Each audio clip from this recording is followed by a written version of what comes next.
Welcome to the AP Class Review, starring me, Maxim Belitsky, and soon-to-be co-host, Kylan Xiao. And us both are going to be talking about what you just do over the entire year of AP Biology, what labs you can do, and just the overall conditions of this entire class. And make sure to stay tuned at the end for just an overall review of our favorite units.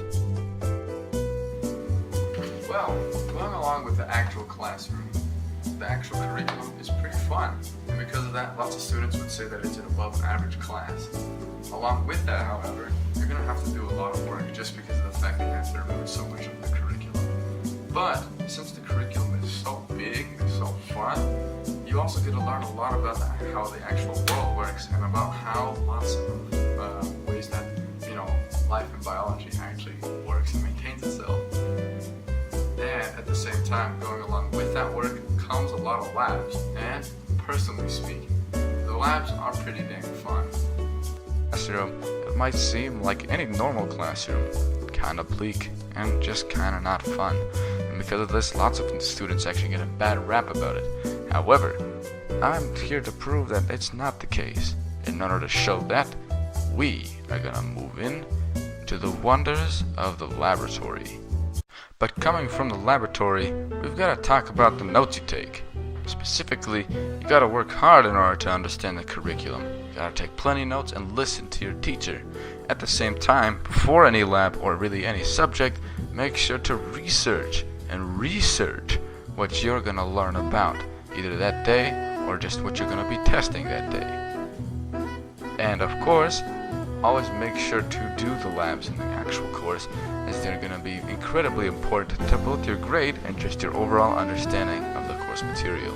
But besides the point, this is probably also one of the funnest parts of the entire class, just getting to observe and put your knowledge to the test. On the subject of our own favorite and honorable mentions of great labs over the year, the starch tainting lab, learning how the actual different organic molecules interact with each other, the DNA electrolysis and tainting lab, and so many more.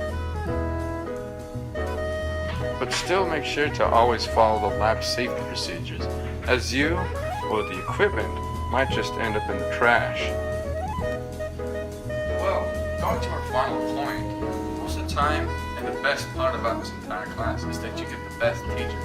Most of the time, some of the best teachers out of the entire school get to actually end up in the AP classes, mostly just because they need the best teachers to test the best classes, i.e. the AP ones. And because of that, you'll often get a better time with a lot of your teachers.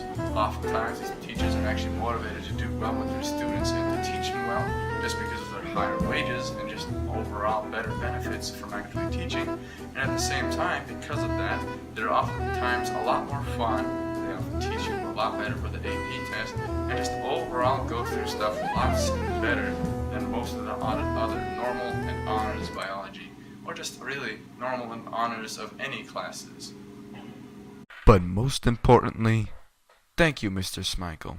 You've really done a lot for us this year, and we believe you're probably one of the better of the few teachers that we got. And now for the bonus round. My co-host, Kylan Xiao, is going to be talking about all the different units that we, and also you, may be encountering throughout the year in AP Biology, or at least, as of May 2019.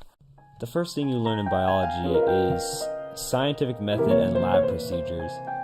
And I feel like it's always important to learn these because you can learn about the safety of being in the lab as well as see what scientists do to conduct experiments.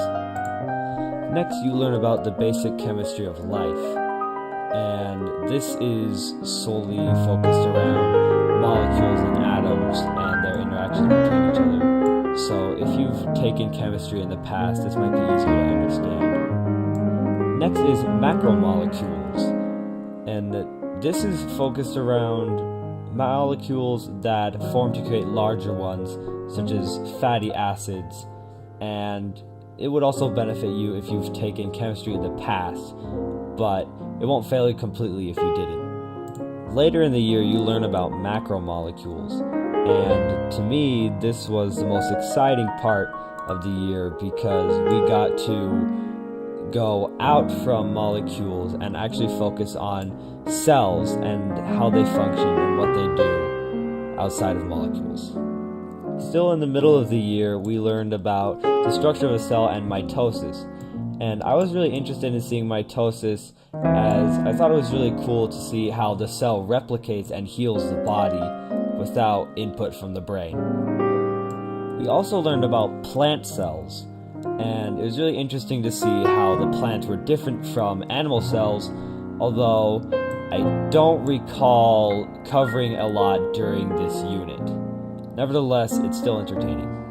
Somewhere after the macromolecules unit, you learn about genetics, and from my experience, it can be a bit confusing at first, but if you spend some extra time to get the concept down, it can be really easy. Near the end of the year, you learn about evolution, and to me this was really interesting because we were able to scope out from the view of an individual organism and look at their effects in their population. Lastly, we learned about ecology, and this was the most interesting to me as I could see what happened to the populations over time and how they changed from each other and their effects on the other species. And so that concludes just our own personal overall review of the AP Biology course. Thank you.